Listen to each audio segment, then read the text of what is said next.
He came home smelling like rain and smoke and somebody else's perfume. Not the faint sweetness of my shampoo that usually lingers on his collar, not the clean starch of the station laundry. No. Something pomegranate bright with a ribbon of vanilla, the kind of scent that belongs to velvet seats and low light, not turnout gear and sirens.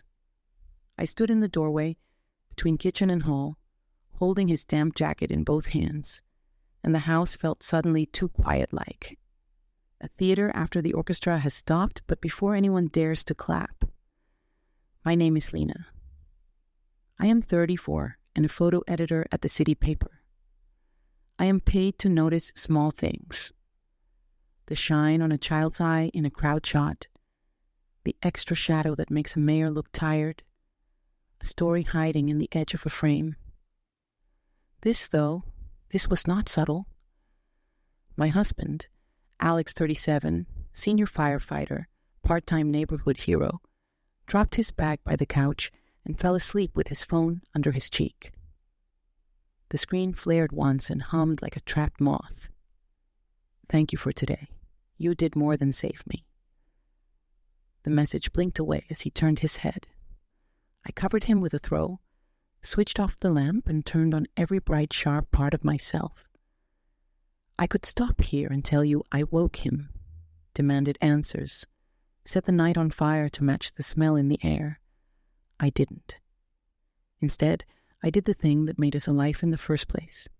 I watched, I waited, I collected.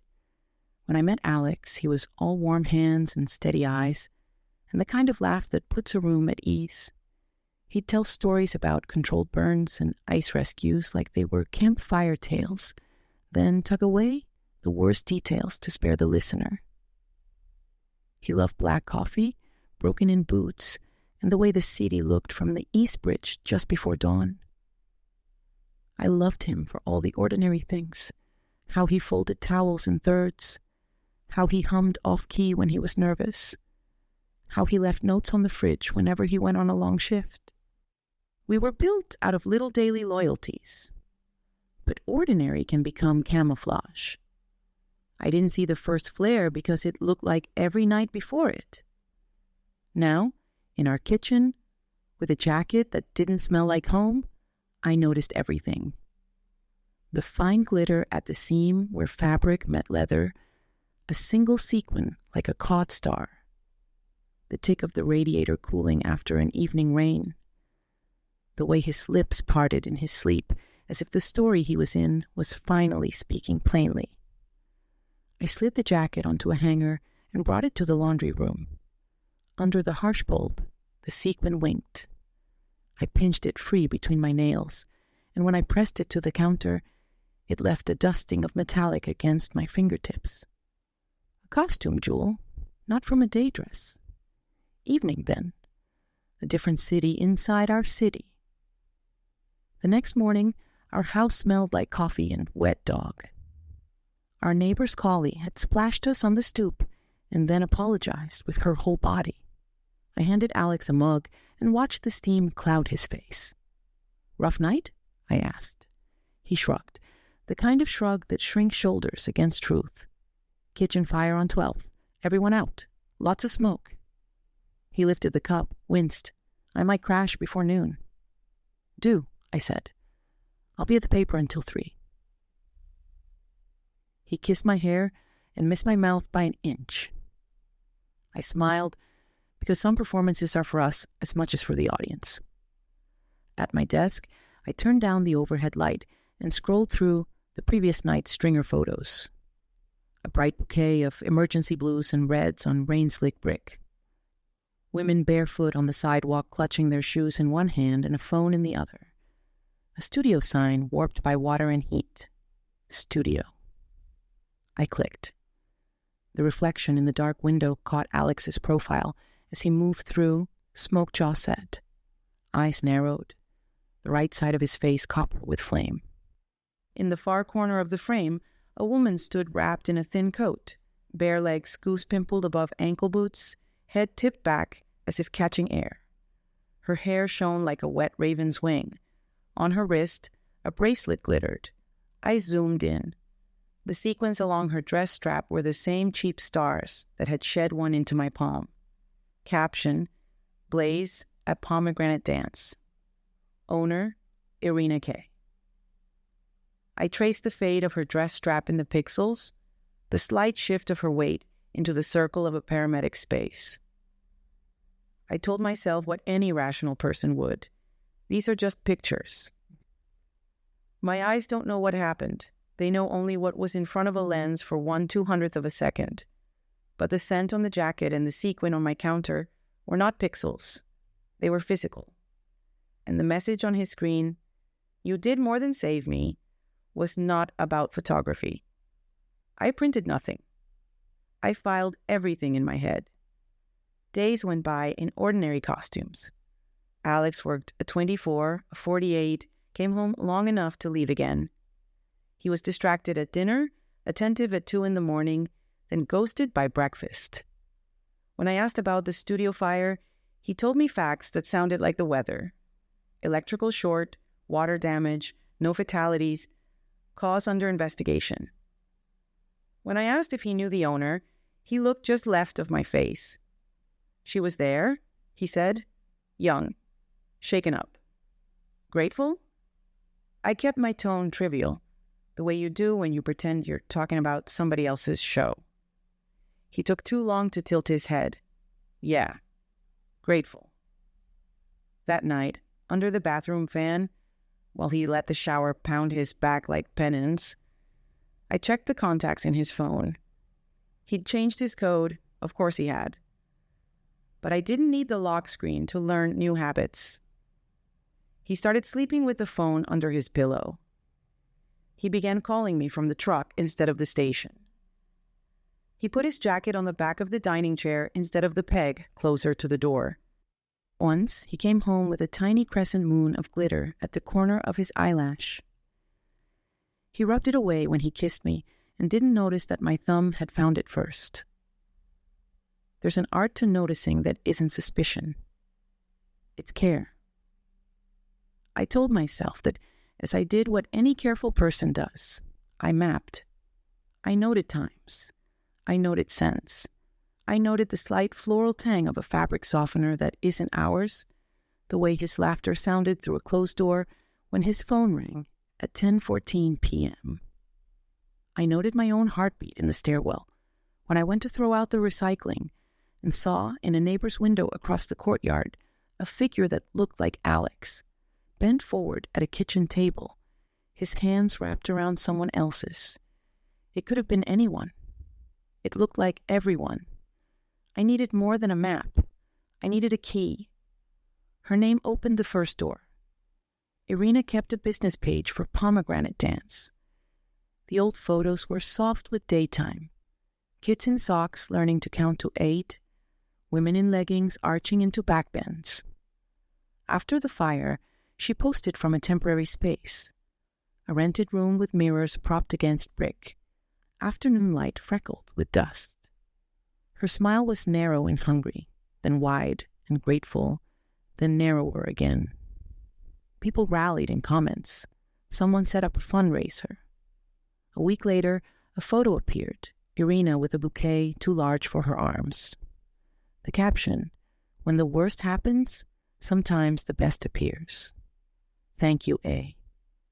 A." It's easy to see patterns once you draw the first line.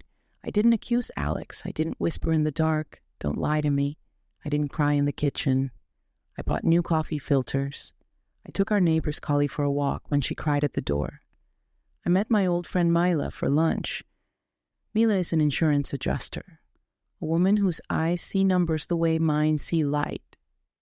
We've known each other since school, the kind of friend who knows what your handwriting looked like when you wrote your first crush's name in a notebook, the kind of friend who can say you look tired without insulting you. "How's work?" I asked, stirring soup I didn't want. "Busy," she said. "Storms? Fires? People don't read their policies until the worst day of their life. Sometimes I feel like a priest at a confessional I can't absolve."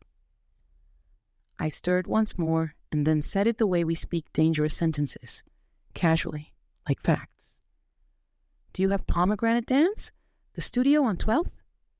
She lifted an eyebrow. We do. How bad is it?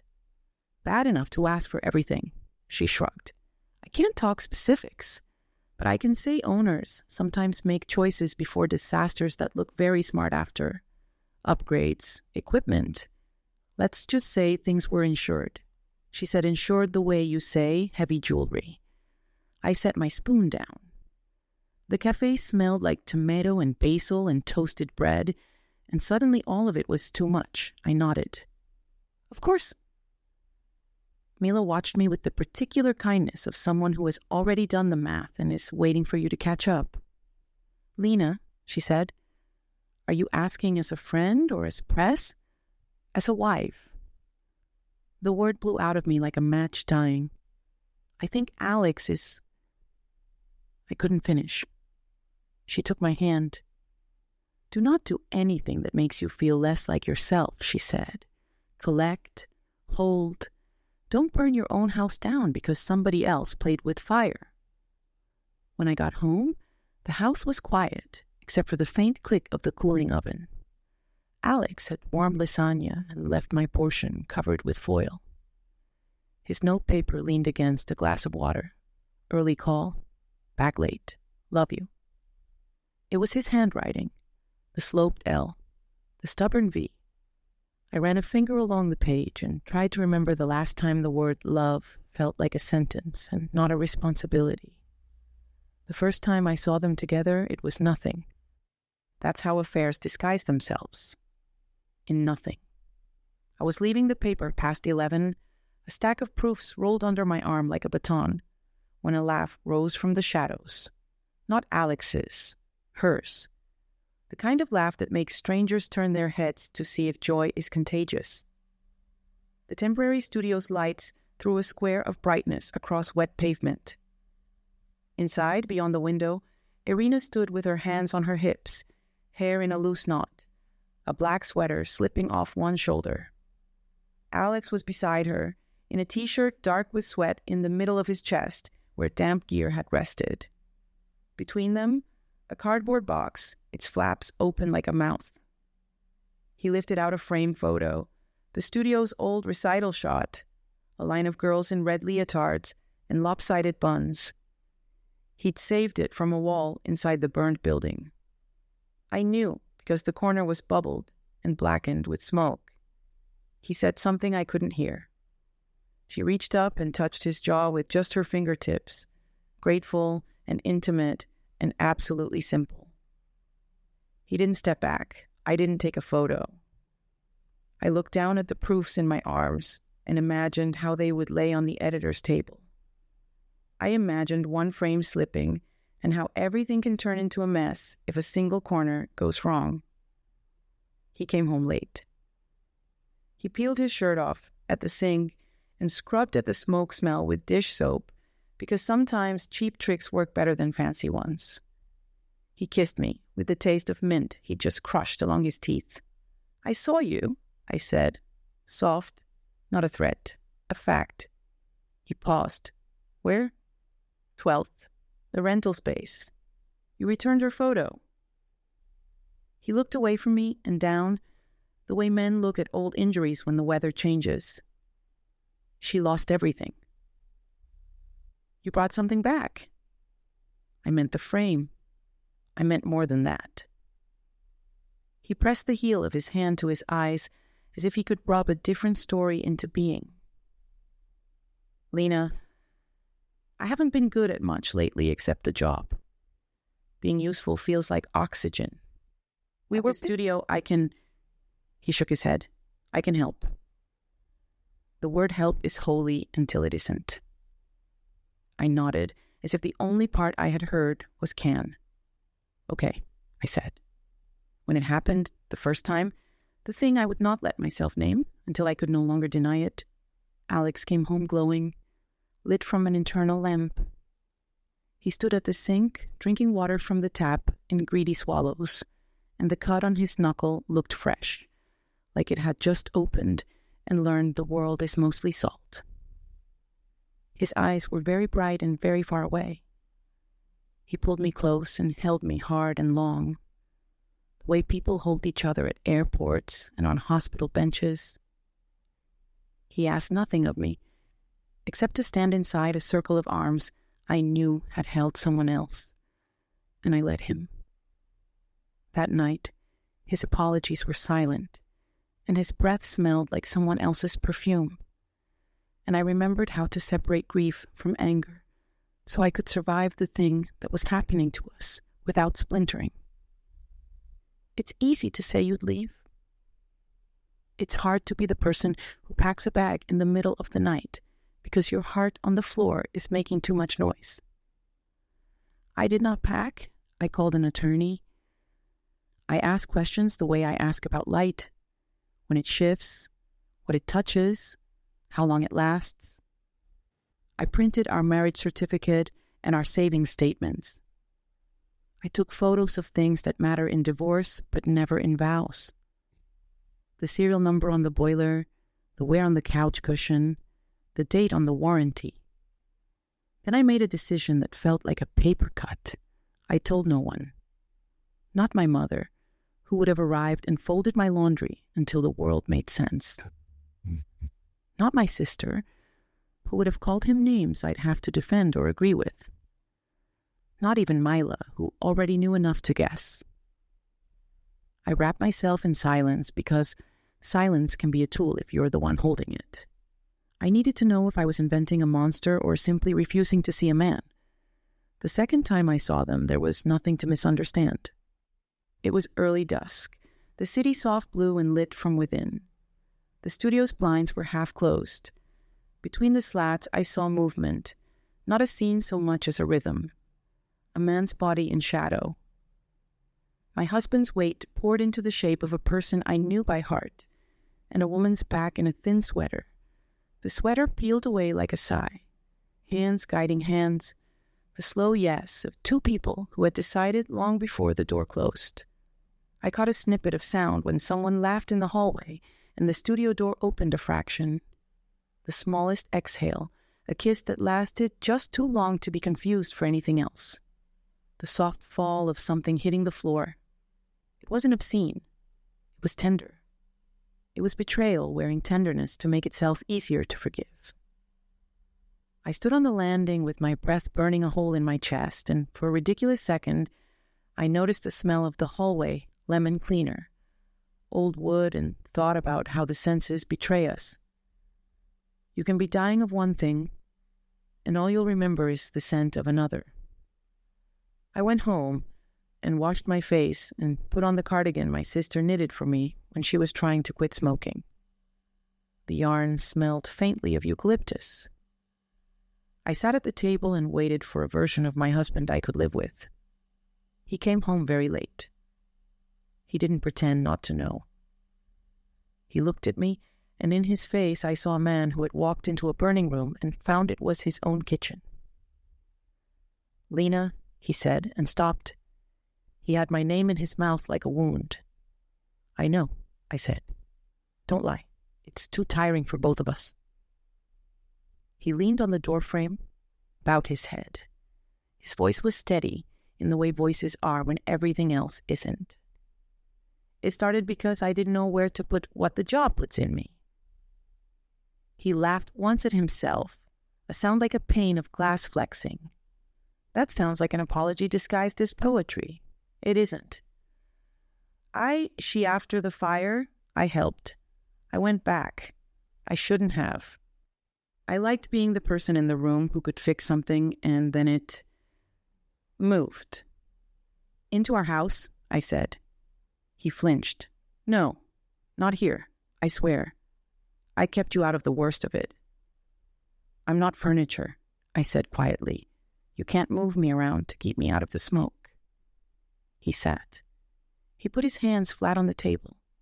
His hands are beautiful hands, broad and competent, with a tiny scar near the thumb where he cut himself, opening a stubborn and ordinary tenderness disguised as a scar. "I'm not going to tell you I didn't love you," he said. His eyes were rimmed red, not with tears, with exhaustion. "I love you. I failed you. Those are both true." I wanted to say, choose one. He didn't. He reached for me like a person at the edge of a lake reaches for a branch, not to be pulled out, just to feel that something solid is still within reach. We did not fix anything that night. He slept on the couch. At 4 a.m, the furnace hiccuped and the house sighed. And I remembered the first winter we were here, how he'd stayed up past midnight reading the manual so he could be the kind of man who knew how to light the pilot. He is still that man. He is also this one. If the story were simple, it would end with me leaving or with him choosing. It was not simple. The fire investigator cleared the cause. Wiring and a wall. Irina's insurer paid out. She reopened in a bigger space with new mirrors and a lobby scented with eucalyptus. She sent a thank you basket to the station with chocolates and a handwritten card addressed to A. The card didn't mention me. It didn't need to. We are the people in the margins of other people's notes. Then a new thing caught on a different edge. The department launched an internal audit quiet, careful, the way bureaucracies do their dirty washing. Not because of the studio fire, because of unlogged personal errands in department vehicles. Someone had been seen too many times in a place the truck shouldn't go. The captain, Sergei keened eyes, straight spine called Alex into his office and kept him there 2 hours. After, Alex came home with his body held a little too still. We made dinner with the radio low to hide the silence. "Are you okay?" I asked. He nodded. "Yeah, you're not." He set down the knife and counted 10 with his forefinger against the counter. "If I told you I stopped, would you believe me?" "Maybe." "No? I didn't know how to tell the truth." With kindness. "I would believe you want to." He nodded once like he deserved nothing better. We ate overcooked pasta and limb salad, and the worst part was that we said, "Please" and "thank you," and passed the salt like a nice couple in a nice kitchen on a nice street where nothing is breaking. I worked, I drank tea with Mila, and didn't ask for more than she could give. I developed 2 habits I am not proud of. I started walking past the studio on my way home, detours disguised as errands, and I began to listen for Alex's key in the lock, the way you listen for a storm to turn. One evening, the studio lights glowed warm as spread in the window. Inside, women twined ribbons around their wrists and ankles, laughing, the kind of class that's more community than choreography. Irina stood near the sound system, her hair braided down her back, a slim scar peeking at her wrist, where an old burn must have kissed her. Alex stood apart, near the front desk, a box cutter in hand as he slit open cartons of dumbbells. He looked like a man in a catalog, useful, slightly grim, belonging to everything. Irina glanced at him with a small, unconscious smile. No theater, no drama. It was almost boring, the way people look at what they want and have. My breath fogged the window a little. I wiped it with my sleeve. Across the street, a florist carried a bucket of lilies into a van. The scent drifted, heady and clean, over car exhaust and damp stone. I thought about how grief and anger and relief can smell the same if you catch them on the right wind. I didn't confront her then. I let time do its work. It turns out, time is as cruel a collaborator as silence. 2 weeks later, Irina came to the paper with a PR person and a basket of muffins for the wonderful coverage. She walked into our open plan office without a speck of awkwardness, like someone arriving at a party to which she had been explicitly invited. She wore a cream sweater and dark jeans and the same perfume that had introduced itself to my hallway, pomegranate velvet. My throat tightened and then loosed. I stood. So did she. For a breath, we were 2 women in a room, and no one else had any right to our story. "It's good to meet you," she said. Her smile was radiant and exact. "Is it?" I asked. Calm, polite, the way your mother teaches you to be when you want to embarrass no one and tell everyone. Her eyes didn't flicker. I'm grateful to Alex. He's a good man. He is, I said, and let the past tense hang there like thread between us. We spoke like ladies. She told me about her classes, her girls' scholarship fund.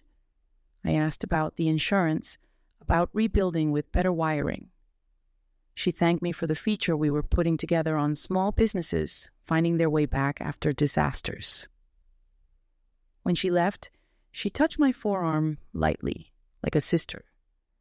It was efficient, and it made me want to throw my coffee in the sink just to hear the mug shatter. I did not.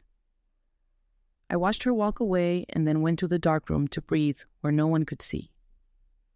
After that, something in me, call it pride, call it self-preservation, call it fatigue, stood up. I made an appointment with a therapist and told her everything without dressing it up. I told her about the way Alex looked asleep on our couch, lashes black against cheek. I told her about the hallway lemon cleaner. I told her about pomegranate velvet. The cat sentence I hadn't let myself say out loud. He is not just my husband anymore. He is also her man. I waited for her to label it. She didn't. She asked me what I wanted. I want to not be a bystander in my own life, I said. Then stop standing by, she answered. Decide. Whatever you decide, practice saying it without apologizing. Deciding is quieter than you think. It happened late on a Sunday afternoon when the light in our kitchen had that sweet, syrupy quality that makes everything look like an old photograph. Alex came in from the backyard with dirt on his hands. He'd been fixing the bent fence where the neighbor's collie tries to crawl under when she misses us.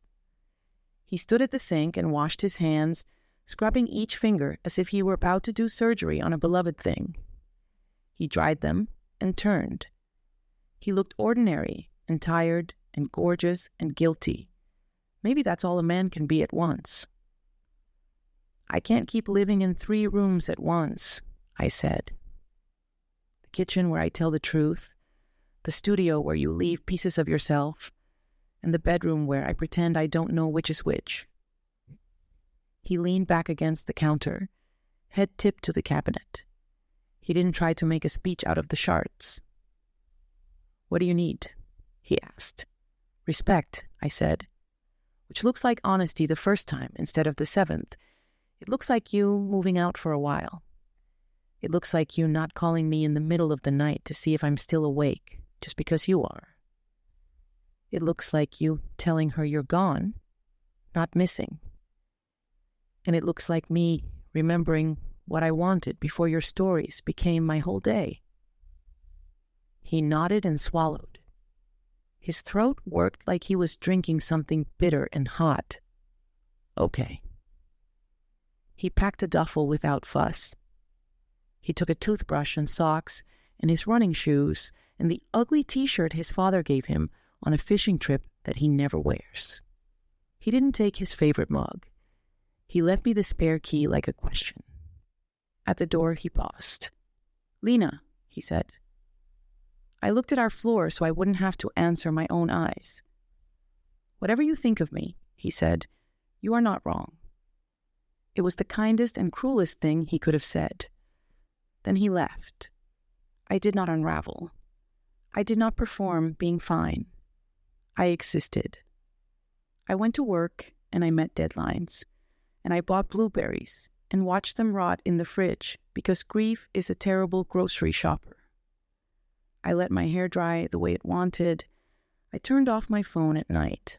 I let the neighbor's collie into our kitchen and made the mistake of telling her secrets I would later have to pretend were jokes.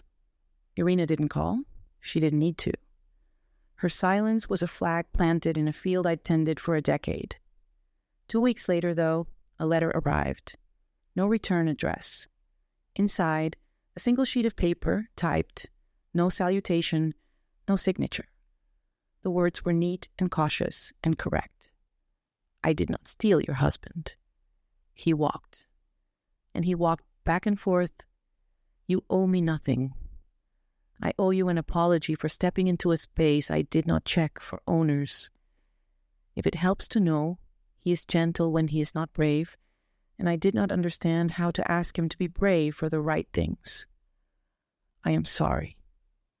I set the letter on the table and stared at it until the light shifted. Pomegranate velvet rose from the paper like heat.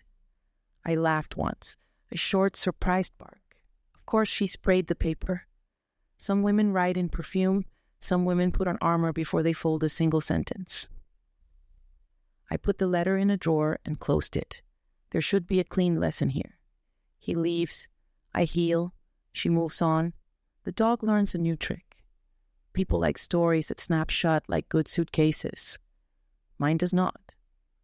Alex moved into a spare room at the station for a while, then into a short-term rental over a deli that smelled like fried onions. He texted infrequently. I did not ask the questions that would keep me stuck in a hallway, listening to my life through a door. The captain's audit ended with a reprimand. Not career-ending, not nothing. Alex took his medicine like an adult. He stopped going to the studio. Whether because of me or the captain or himself, I do not know. For a month, I didn't see Irina anywhere except in the background of my nightmares, where she politely asked me for my husband, and I politely handed him over, and we both thanked each other for our time. Then I saw her on a Tuesday in the checkout line at the co-op, laughing with the cashier about a new shipment of tangerines. She looked like a person who had learned to hold her own hand. I wish I could tell you I confronted her there, that we staged a small tragedy by the apples. I didn't.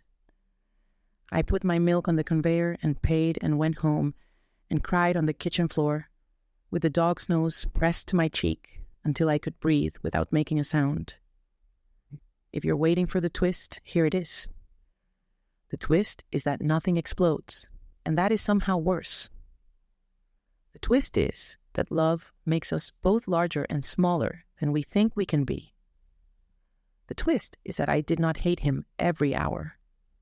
The twist is that I sometimes missed the weight of his arm even while I was planning the custody arrangements for a life without him.